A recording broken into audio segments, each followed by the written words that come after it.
All right, today we're diving into a really fascinating and, let's be honest, pretty provocative argument from Joseph Ng's workbook, The Gospel Reboot Camp.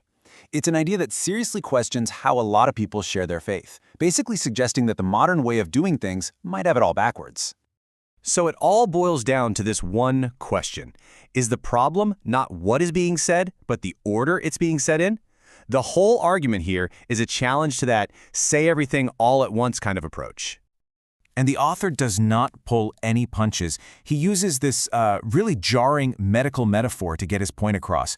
He's talking about fixing our discourse sphincters to stop evangelistic incontinence. His point is that the modern approach has kind of lost control, just letting all the information out without any sense of timing or proper sequence. So what's the solution? Well, he calls it discourse sequencing. And the idea isn't about changing the message itself, not at all. It's about being incredibly intentional with the order. Some things, he argues, have to be said first, while other really important topics actually need to wait for the right moment. Okay, so where does this whole idea even come from? Well, the author points us straight to the Bible, specifically the Book of Acts. He highlights how the early apostles actually had two completely different opening pitches depending on who they were talking to. On one hand, you had the Jewish audience. They already had all the backstory, right?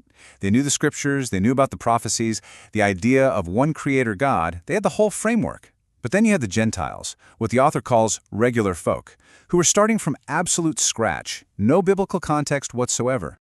And it's the message for these regulars that really forms the heart of this whole argument. The author claims that if you actually look at the biblical pattern for talking to people with zero religious background, something really specific and frankly really surprising starts to emerge. And what's wild is how consistent it is. When you look at three key moments in the Bible, the author finds the initial message always comes down to these 5 points. God is the creator. God is the sustainer of life. You need to turn away from worthless idols. There's a future judgment day coming, and God has appointed the judge. That's it.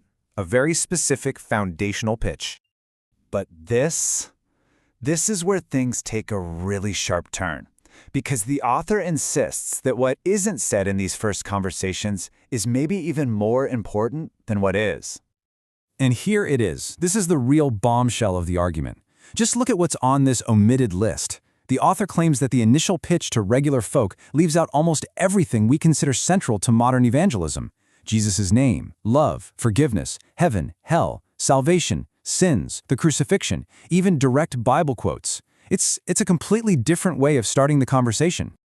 So, the obvious question is, right, if you don't talk about all of that crucial stuff up front, when in the world does it get introduced? Well, according to the author, the answer